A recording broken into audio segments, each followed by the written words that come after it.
Your menu not opened yet kapag nagpe-press ng F9 sa multiplayer online co-op. Maraming nakaka-encounter nito lalo na kapag kinakopy lang nila yung GTA 5 sa other PC, so nawawala yung menu na to. Dito sa part na to, tinatry ko i-F9 pero lumalabas lang sa spooner mode kaya hindi siya gumagana. So ano ba yung dapat gawin para lumabas ulit yung menu at maka-join sa online server? Meron akong tatlong option na ginawa na gumana after ko gawin yung mga options na yon. So, ito yung una nating option. Mag-open tayo ng browser. Install natin yung mga updated na redistributable ng ating PC. So, essential yun sa computer para gumana lahat ng system, no? Na kapag hindi na-install, hindi gagana yung mga games. Katulad nito. So, punta tayo sa browser, search natin VC Redist Redistributable. Click natin yung X64. Mabilis lang yan ma-download and install. Ayan, kapag na-install na, click nyo lang yung finish. Then para sure, install natin yung times 86 din. So, click nyo lang yan, download, then run, then I agree, then install. Ayan.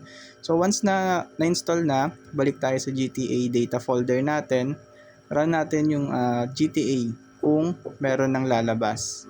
Syempre kapag hindi gumana, try natin yung other options. So, pwedeng gumana sa inyo to or hindi. So, yan, nag-open na. F9. Ayun, not open pa rin. So, may error pa rin. So, proceed tayo sa ating option 2. Exit natin ulit yung game. Yung option 2 natin is i-copy and paste natin ulit yung bagong download na GTA 5 mod files na galing sa DLSurf natin. So, search natin ulit yung DLSurf. Yan. Then, punta tayo sa blogs.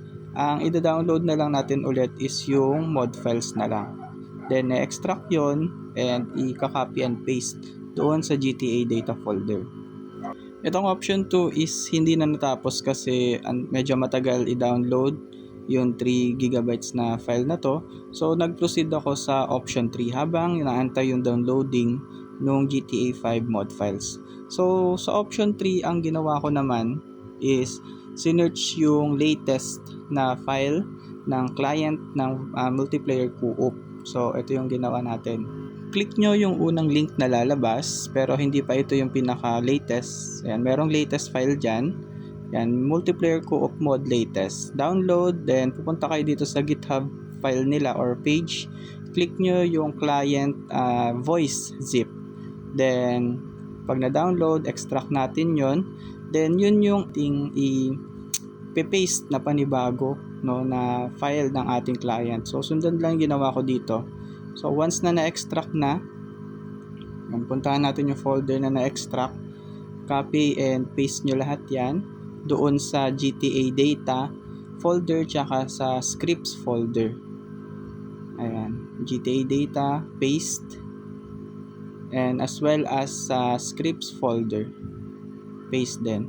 Then meron lang din akong dinelete dito yung client settings tsaka auto connect DLL. So dinelete ko yung dalawa na yan kung meron.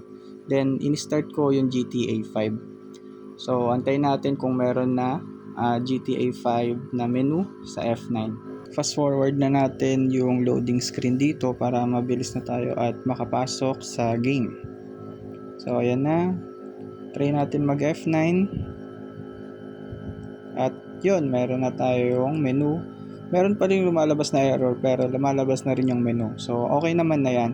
Pwede na kayo makapag-browse ng server dyan. Kung may natutunan ka sa video na to, Paps, pakishare, like, and subscribe yung ating Facebook page at YouTube channel.